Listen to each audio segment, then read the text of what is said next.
अस्सलामुअलैकुम दोस्तों, मेरा नाम डॉक्टर अली है और आज की इस वीडियो में हम समझने जा रहे हैं रेडियो एक्टिव डीके प्रोसेस के कॉन्सेप्ट को। क्या होता है radioactive decay process? Radioactive decay process में कौन कौन सी रेडिएशन जो है वो इमिट होती हैं और उस इमिट होने के नतीजे में न्यूक्लियस किस तरह अपने आप को चेंज करता है। आज की इस वीडियो में उस पूरे कॉन्सेप्ट को डिटेल में समझने जा रहे हैं। तो आज के इस लेक्चर को शुरू करने से पहले आपसे एक मरतबा रिक्वेस्ट करेंगे कि अगर आपने अब तक हमारे इस चैनल को सब्सक्राइब नहीं किया, जो कि सन बोर्ड टीचिंग के नाम से है, तो काइंडली आज ही आप हमारे इस चैनल को सब्सक्राइब करें और साथ ही साथ बेल आइकन को लाजमी क्लिक करें ताकि हमारी अपलोड करदा तमाम इंपॉर्टेंट वीडियोस की नोटिफिकेशन आपको रिसीव हो सके। तो आइए स्टार्ट करते हैं radioactive decay process. The natural radioactivity एक्टिविटी ऑब्जर्व was specific to heavy elements with atomic weight greater than about 206। अब जो हमने इससे पहले जो रेडियो एक्टिविटी के जो प्रोसेस पढ़े ना, natural radioactivity activity, induce radio activity, तो नेचुरल रेडियो एक्टिविटी जो है ये महदूद है हैवी एलिमेंट पे जिनका एटॉमिक नंबर क्या हो, 206 से ज़्यादा हो। एटॉमिक नंबर जब जो एटॉमिक वेट 206 से ज़्यादा होता है तो इससे ऊपर वाले जितने भी होते हैं वो रेडियो एक्टिव होते हैं, नेचुरली उनसे रेडिएशन निकल रही होती है।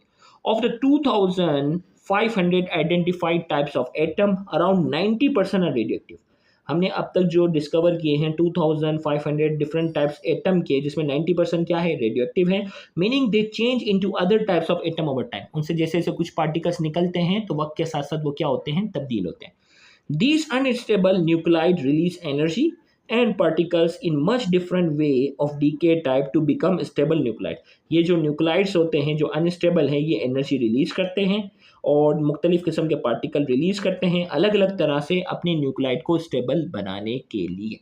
अब ये कौन कौन सी रेडिएशन है, आइए वन बाय वन पढ़ते हैं। सबसे पहले किसी भी न्यूक्लियस से जब कोई अल्फा पार्टिकल जो रिलीज होता है उसकी हम बात करेंगे। All atomic nuclei with proton Z greater than 83 and mass number is greater than 209 undergo spontaneous transformation into lighter nuclei by emitting one or more alpha particle which are equivalent to helium 4 nuclei। अब देखो बड़ी अहम बात है, देखो भाई alpha particle का symbol ये, अल्फा पार्टिकल को कहते हैं हीलियम न्यूक्लाई, जिसका मास नंबर 4 होता है, और एटॉमिक नंबर क्या होता है, 2 होता है। यानी 2 प्रोटॉन होते हैं और 2 न्यूट्रॉन इसके अंदर क्या होते हैं, शामिल होते हैं। अब क्या कह रहा है कि अल्फा पार्टिकल कब इमिट होगा, जितने भी न्यूक्लाई हैं एटॉमिक न्यूक्लाई जिसका प्रोटॉन नंबर यानी प्रोटॉन की तादाद जो है उसमें क्या हो, 83 से ज़्यादा हो और मास नंबर की तादाद 209 से ज़्यादा होती हैं, वो क्या होते हैं, स्पॉन्टेनियसली अपने आप को लाइटर न्यूक्लाई में क्या करते हैं, तब्दील करते हैं। Bye emitting one or more alpha particle, एक या एक से ज़्यादा अल्फा पार्टिकल को रिलीज करते हैं, which are equivalent to helium nuclei. एक या एक से ज़्यादा जो अल्फा पार्टिकल हैं और ये अल्फा पार्टिकल जो है उसे क्या कहते हैं, हीलियम न्यूक्लाई हम कहते हैं। अब देखो ये एक फॉर एग्जांपल एक रेडियो एक्टिव एलिमेंट है, ये कहलाता है पेरेंट न्यूक्लाई। क्या कहलाता है, एक्स पेरेंट न्यूक्लाई को शो करता है, वाई शो करता है डॉटर न्यूक्लाई को। अब फॉर एग्जांपल हमारे पास जो है ये देखो मैंने डैश बना दिया फॉर एग्जांपल। अब ये पेरेंट न्यूक्लाई से अगर अल्फा पार्टिकल निकाल दो तो इक्वेशन को बैलेंस करने के लिए क्या होगा, देखो भाई इक्वेशन के दोनों तरफ मुझे ए लाना है, तो अल्फा पार्टिकल यहाँ 4 आ गया, यहाँ कुछ भी नहीं है तो इसमें क्या करूँगा, 4 माइनस करूँगा, +4 -4। अब यानी पेरेंट न्यूक्लियस से अगर अल्फा पार्टिकल निकल गया तो डॉटर न्यूक्लियस में क्या होगा, मास नंबर में 4 की कमी आएगी और एटॉमिक नंबर में क्या आएगी, 2 की कमी आएगी। तो यानी सिंबल में हमने शो किया कि भाई ये -4 हो जाएगा, ये क्या हो जाएगा, -2 होगा। तो ये जो सिंबल है एक्स शो कर रहा है पेरेंट न्यूक्लाई को, वाई शो कर रहा है डॉटर न्यूक्लाई को और HE शो कर रहा है अल्फा पार्टिकल को। ये अल्फा पार्टिकल का सिंबल आपने याद रखना है। अब एग्जाम्पल के तौर पर मैं यहाँ आपको समझाते हैं, एग्जाम्पल के तौर पर यहाँ मैं आपको समझाता हूँ। यूरेनियम 238 है, 92 है। अब यहाँ हमें नहीं पता, हमें यहाँ नहीं पता क्या बन रहा है, अल्फा पार्टिकल निकल गया। तो अब हमें यहाँ इक्वेशन के दोनों तरफ चीज़ें बैलेंस करनी है। 4 है, हमें 238 बनाना है, तो 4 तो ऑलरेडी है तो क्या करूँ, 234 में यहाँ लिखूँगा। 92 है, 2 यहाँ है, तो यहाँ मैं इस तरफ इक्वेशन के इस तरफ 92 बनाने के लिए क्या लिखूँगा, 90 लिखूँगा। तो ये हो गया 90, ये हो गया 234।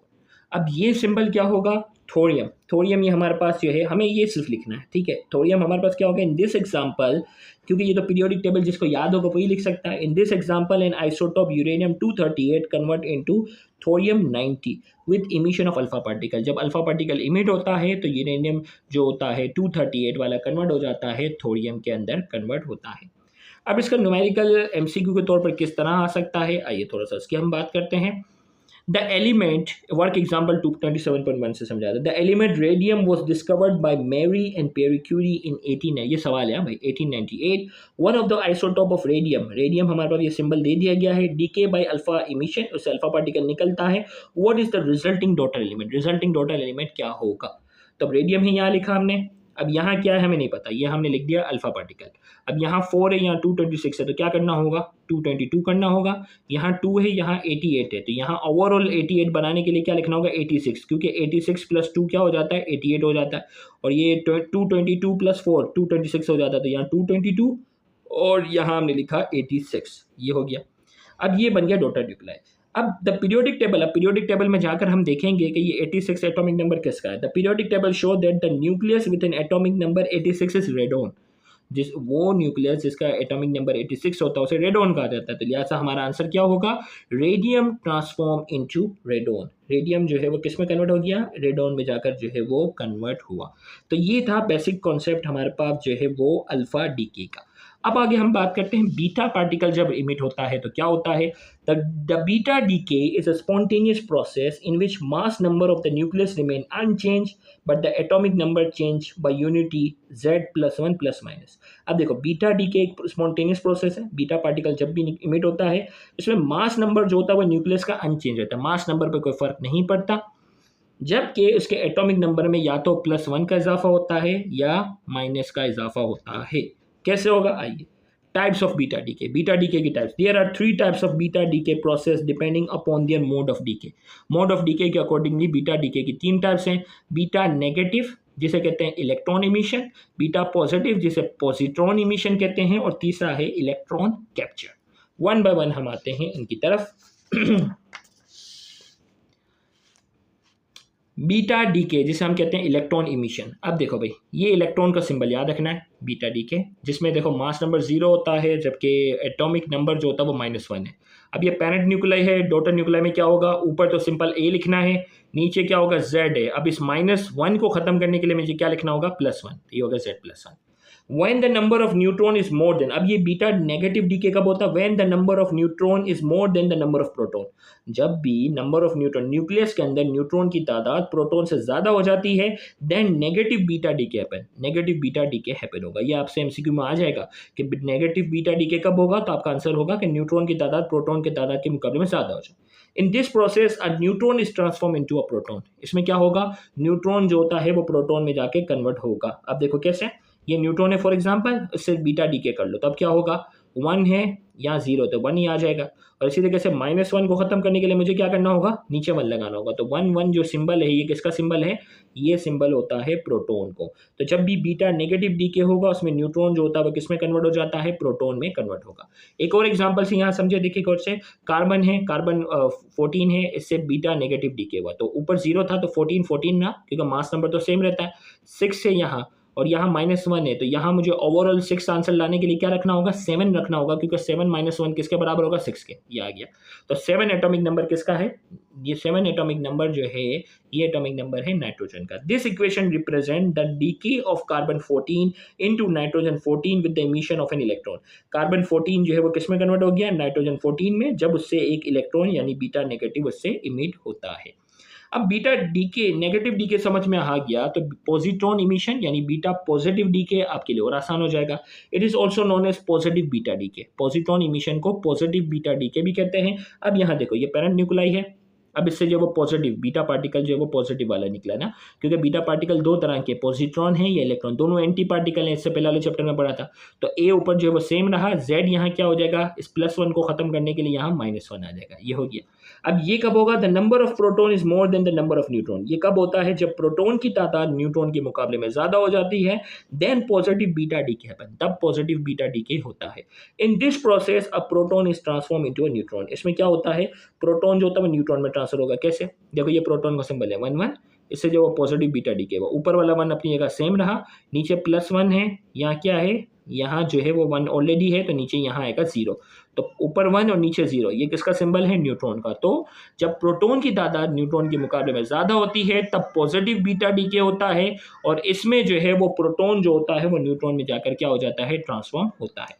एक और एग्जांपल यहाँ देखें, कार्बन हमारे पास है, कार्बन से जो वो पॉजिटिव बीटा डीके हो रहा है, कार्बन 11 है, ऊपर 11 ही रहा क्योंकि यहाँ 0 होता है। अब ये +1 है, यहाँ जो है वो 6 है, तो मुझे ओवरऑल 6 लाने के लिए क्या करना होगा, 5 लिखना होगा। तो एटॉमिक नंबर 5 जो है वो किसका है, बोरोन का। तो this equation represent the DK of carbon 11 into boron with the emission of positive positron. Positron निकलने के नतीजे में कार्बन 11 जो है वो बोरॉन 11 में जाकर क्या हुआ, कन्वर्ट हो गया।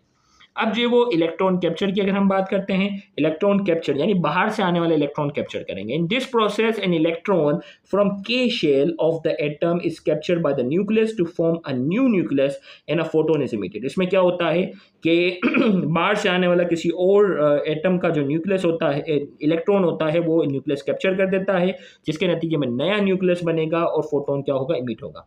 अब देखो कैप्चर वाला जो होगा वो हमेशा यहाँ से लिखा जाएगा, और कोई भी चीज़ जो इमिट होगी वो इक्वेशन को उस तरफ लिखी जाएगी। अब देखो ये पेरेंट न्यूक्लियर है, इलेक्ट्रॉन उसने क्या कर लिया, इलेक्ट्रॉन उसने कैप्चर कर लिया नेगेटिव वाला। अब नॉर्मल जो इलेक्ट्रॉन जो बाहर वाले हैं वो सारे नेगेटिव ही होते हैं। अब इसमें क्या होती है, रेडिएशन इमिट हो रही है फोटोन की शक्ल में। अब बैलेंस करो, ऊपर ए है, नीचे ये जेड है और Z-1 है, ये Z-1 आ गया, ये क्या हो गया, या नया न्यूक्लियस बना। अब इसके एग्जाम्पल यहाँ समझाते हैं आपको।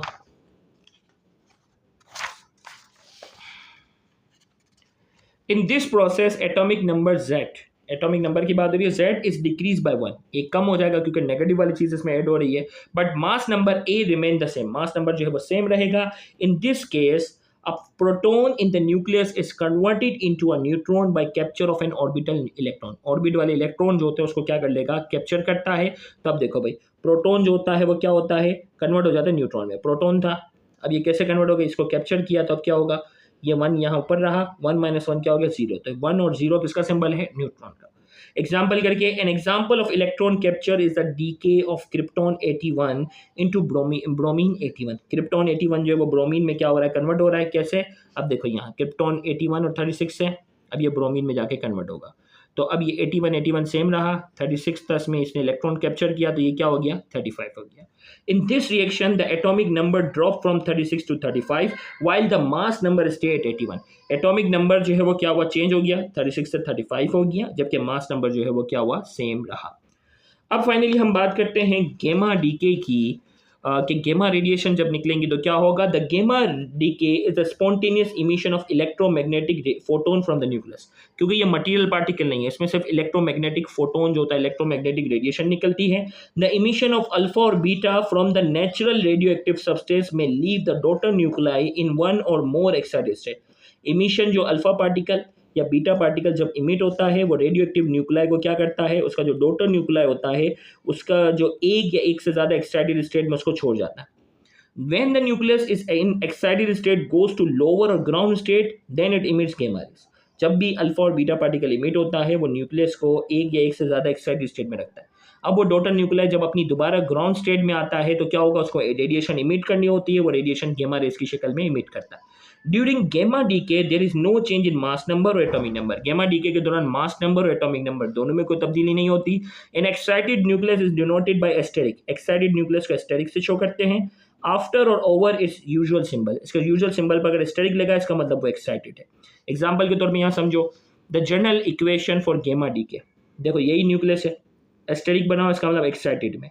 अब इससे गेमा निकालो और एस्टेरिक हटा दो, सेम बाकी सारी चीज़ें सेम रही। कोबाल्ट है, एस्टेरिक लगाओ इसका मतलब ये एक्साइटेड स्टेट में। गेमा रेज निकालो, बाकी सबका सब क्या है, सेम है। This equation represent the DK of N excited state of cobalt 60 into ground state of cobalt. देखें सब कुछ सेम रहा, एस्टेरिक हट गया विद द इमिशन ऑफ गेमा फोटोन, जिसमें गेमा फोटोन जो है वो क्या होता है, इमिट होता है। तो इस लेक्चर को बार बार आप देखिएगा ताकि इससे रिलेटेड जो जो MCQ हो वो आसानी से आप कवर कर सकें। थैंक यू वेरी मच, अल्लाह हाफिज़।